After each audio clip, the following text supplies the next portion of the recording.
மிரட்டும் மின்வெட்டு பிரச்சனை, நடப்பது என்ன? தமிழகத்துல விஸ்வரூபம் எடுத்திருக்கிற மின்வெட்டு பிரச்சனையால பொதுமக்கள் கடும் சிரமத்துக்கு உள்ளாகி இருக்காங்க. இரவு நேரங்கள்ல தூக்கத்தை தொலைச்சு வீதிகள்ல இறங்கி மக்கள் போராடியும் வராங்க. தமிழகத்துல கடந்த மே மாச இறுதியில அக்னி நட்சத்திரம் காரணமா வெயிலின் தாக்கம் கடுமையா இருந்துச்சு. பகல் நேரங்கள்ல மக்கள் வீட்டை விட்டு வெளியே வர முடியாத அளவுக்கு வெயிலின் தாக்கம் அதிகமா இருந்தது. அதோட இரவு நேரங்களிலும் வெப்பத்தோட தாக்கமும் அதிகமா காணப்பட்டுச்சு.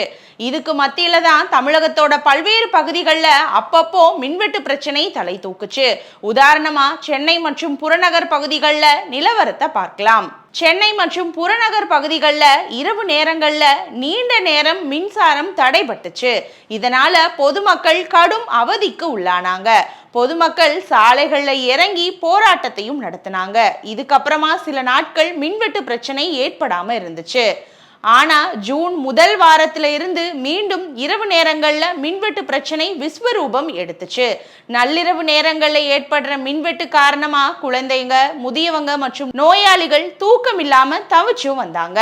மின்தடை சம்பந்தமா பொதுமக்கள் மின்வாரிய அலுவலகங்களை தொடர்பு கொண்டு புகார் அளிக்க முயன்றாலுமே முறையான பதில்கள் அதிகாரிகளிடமிருந்து கிடைப்பதில்லை அப்படின்னும் தொலைபேசி இணைப்புகள் துண்டிக்கப்படுவதாகவும் மக்கள் கடுமையா குற்றம் சாட்டினாங்க. சென்னை மற்றும் புறநகர் பகுதிகளில் மின்வெட்டு பிரச்சனை தீவிரமா இருக்குது.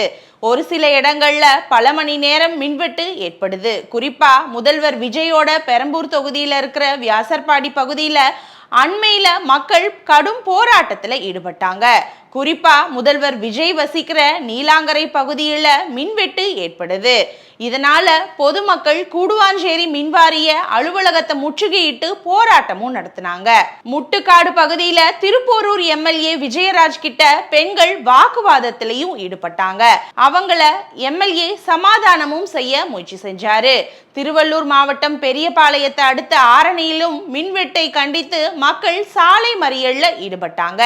இது சம்பந்தமா மின்வாரிய அதிகாரிகள் சொல்றப்போ பெரம்பூர் தொகுதியில தாழ்வழுத்த மின்கம்பியில ஏற்பட்ட பழுது காரணமா தான் மின்தடை ஏற்பட்டுச்சு. உடனடியா மாற்று கம்பிகளை பொருத்தி அந்த பிரச்சனைக்கு தீர்வு கண்டோம். இரவு நேரங்கள்ல மின்தடை ஏற்பட வெப்பமும் அதிக சுமையும் முக்கிய காரணிகளா இருக்குது. மின் விநியோக கட்டமைப்புல இருக்கிற கருவிகள்ல அதிக வெப்பம் ஏற்படும் போது அவை பழுதும் அடையுது. இரவு நேரங்கள்ல மின்வெட்டு ஏற்படுறப்போ மக்கள் கோபமடைவது நியாயம்தான். இருந்தாலும் உடனடியா அந்த பகுதியில உதவி ஆய்வாளருக்கு தொடர்ந்து அழைத்து அவங்க கிட்ட கேட்பது சீரமைப்பு பணிகளை பாதிக்காது. மக்கள் மின்னகம் சேவை மையத்தை 94 98 79 49 87 அப்படிங்கிற எண்ணில் தொடர்பு கொண்டு புகார் அளித்தாலே போதுமானது. மக்கள் அளிக்கிற புகார் எங்கள் பொறியாளர்களுக்கு தெரிந்துவிடும். அதோட பிரச்சனை சரி செய்யப்பட்டதை மக்களும் உறுதி செய்து கொள்ள முடியும் அப்படின்னு மின்வாரிய அதிகாரிகள் சொல்லியிருக்காங்க. இது சம்பந்தமா தமிழக மின்வாரிய தலைவர் ராதாகிருஷ்ணன் சொல்றப்போ, இரவு நேரங்கள்ல மின்வெட்டு ஏற்படுறது உண்மைதான். அதை நாங்க மறைக்கவோ மறுக்கவோ தயங்கல. இந்த பிரச்சனை மின் விநியோகத்தினால ஏற்படுற பிரச்சனை இல்ல, பகிர்மானத்தால நடக்குது. வருங்காலங்கள்ல மின் தேவை அதிகரிக்கிறதால பகிர்மானத்தை எப்படி உறுதியா வைத்துக் கொள்ளணும் அப்படின்னு தொலைநோக்கு பார்வையில தமிழக அரசு செயல்பட்டு வருது. பொதுமக்கள் தங்களோட குறைகளை சுட்டிக்காற்றப்போ அதை கனிவோட பரிசீலித்து அதற்கான பொறுப்பான பதிலை பொதுமக்களுக்கு வழங்கணும் அப்படின்னு ஊழியர்களுக்கு அறிவுறுத்தப்பட்டிருக்கு அப்படின்னு சொல்லியிருக்காரு தமிழக மின்வாரிய தலைவர் ராதாகிருஷ்ணன்.